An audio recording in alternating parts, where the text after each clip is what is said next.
Otwituaries. Tiny poetic elegies for the celebrated, the infamous and the obscure. Written and presented by Andy Jackson.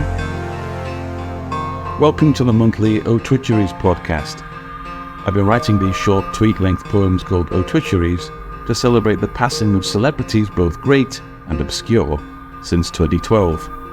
They try to capture something of that person in up to 280 characters.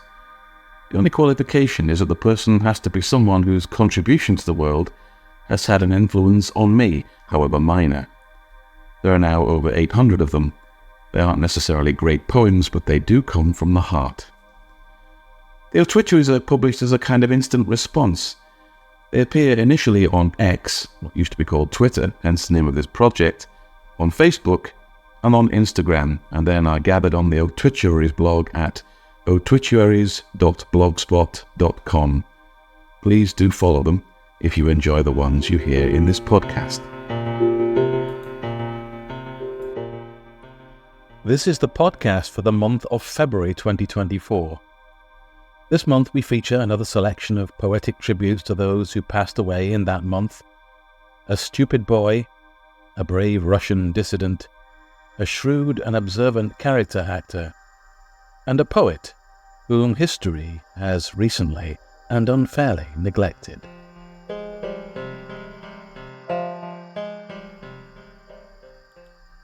I can't think of many television shows as loved as Dad's Army. It remains an ever-present on British television and probably always will be. It's a reminder not just of the Second World War, but also of a neglected aspect of it, which Dad's Army single-handedly brought alive. We knew the characters like we knew our family. Warm, eccentric and entertaining, fragile and flawed too, but ultimately only slightly larger than life. The co-writer of Dad's Army, the late Jimmy Perry, based the Private Pike character on himself. A dreamer, a patriot, a bit of a mummy's boy. We never knew what happened once he was called up. Did he survive the war? It seems irrelevant now, but we fervently hoped he did. We cared about Frank Pike, mainly because of the sensitivity and authenticity in the way he was played by the young Ian Lavender.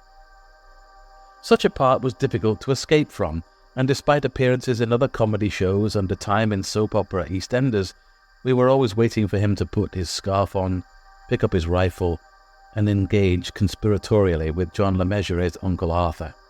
Of course, he was Frank's father. How could he not be? Lavender played Pike so well. A callow youth portrayed with rich complexity and subtlety. Well, this wasn't Shakespeare, folks. This was a 30-minute sitcom.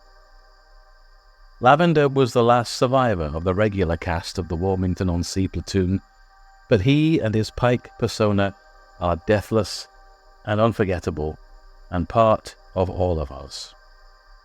Ian Lavender died February 2nd, 2024.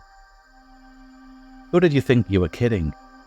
You were always a week away from your call-up, juvenile lead in the rustic drama of memory, mourning an old movie and a dead soldier for every sad stitch in your scarf.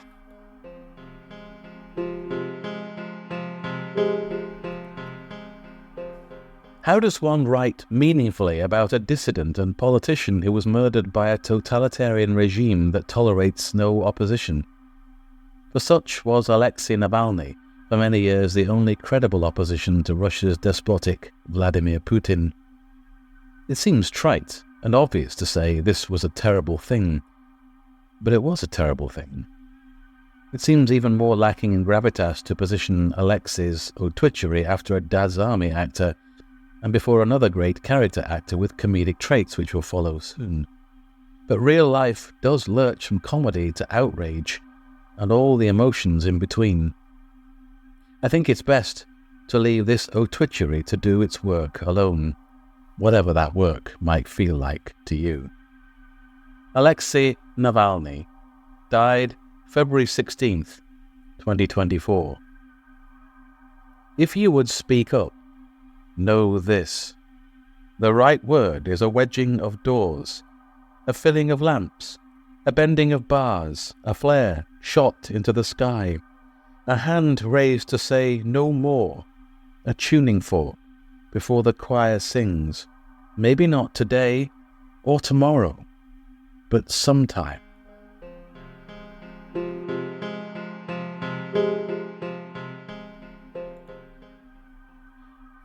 If I write a lot of Otwituaries about British character actors, it's because I've perhaps spent a lot of my life, too much maybe, watching the telly.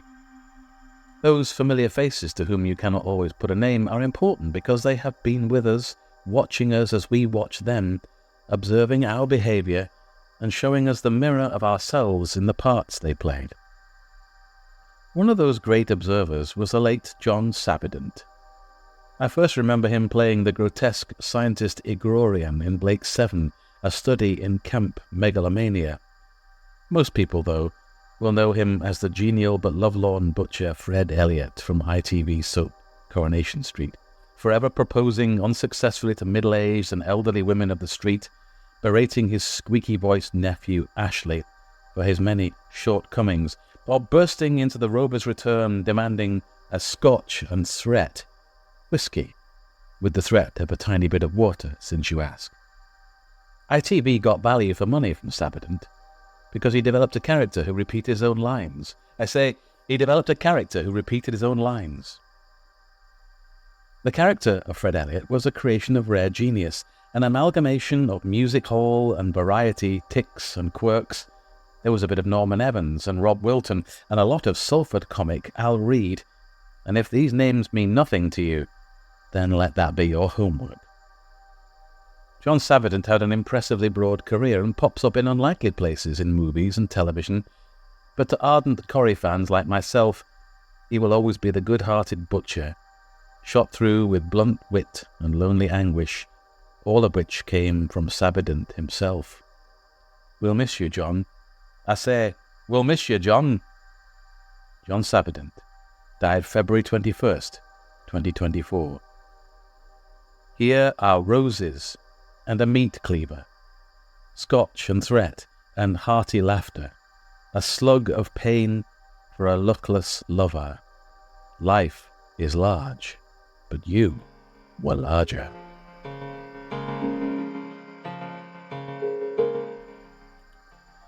Unless you are familiar with late 20th century poetry and its exponents, then Alan Brownjohn is unlikely to be a name you know. He played a pivotal role in my own development as a poet, however, and this therefore is one of my more personal Otwituaries in that I did actually meet him. Indeed, I spent a week in his company back in 2009, after the first poem I ever entered in a competition won me a week away in the Scottish Highlands on a poetry course. The week was spent in the company of a dozen other aspiring writers and was led by Sean O'Brien and Alan himself. Over the course of that week we undertook many exercises in writing, and over dinner and lots of wine we got to know our two luminary leaders very well. Alan was a slight man of great intellect, wisdom and compassion. He saw the many grievous faults in my writing and must have wondered what he was doing schooling idiots like me, but he never showed anything but support and encouragement. I remember him as a neatly dressed individual in shirt and tie, but when you got closer to him you could see that the collars and cuffs of his shirts were shiny from ironing, a sure sign of a man who lives alone. I learned that he had been a contemporary and associate of many of the greats of British poetry in the latter part of the 20th century. Philip Larkin and others had all been friends. He had been an ardent socialist and union man. Yes, he was an intellectual, but a man who wore his erudition lightly. Nightly he regaled us with poems built around the character of Lodbrok, an effete academic and a vain and scheming womanizer. Hilariously dry and insightful, his Lodbrok poems showed a man a million miles away from Brownjohn himself. Brownjohn was a warm and nurturing spirit, and quietly and unfairly neglected. I commend him and his poetry to you all. Alan Brownjohn died February 23rd, 2024. I watched you write me into a poem, your old shirt cuffs ironed to a shine.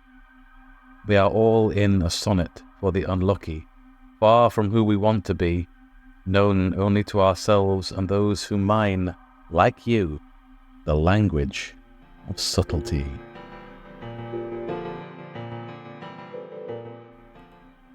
Also in February, we said goodbye to MC5 musician Wayne Kramer, Bob Marley's sideman Aston family man Barrett, 70s Welsh rugby star Barry John, actor Michael Jaston, and unhinged krautrock musician Damo Suzuki.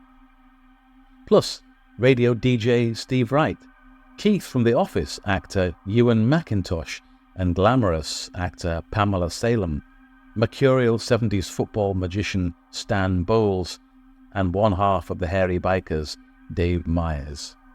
Check out their Otwituaries at otwituaries.blogspot.com. You can follow the Otwituaries via my Facebook page, Instagram feed, by using the hashtag Otwituary on X. I'll be back next month with more stories and more poems. Until then, mind how you go.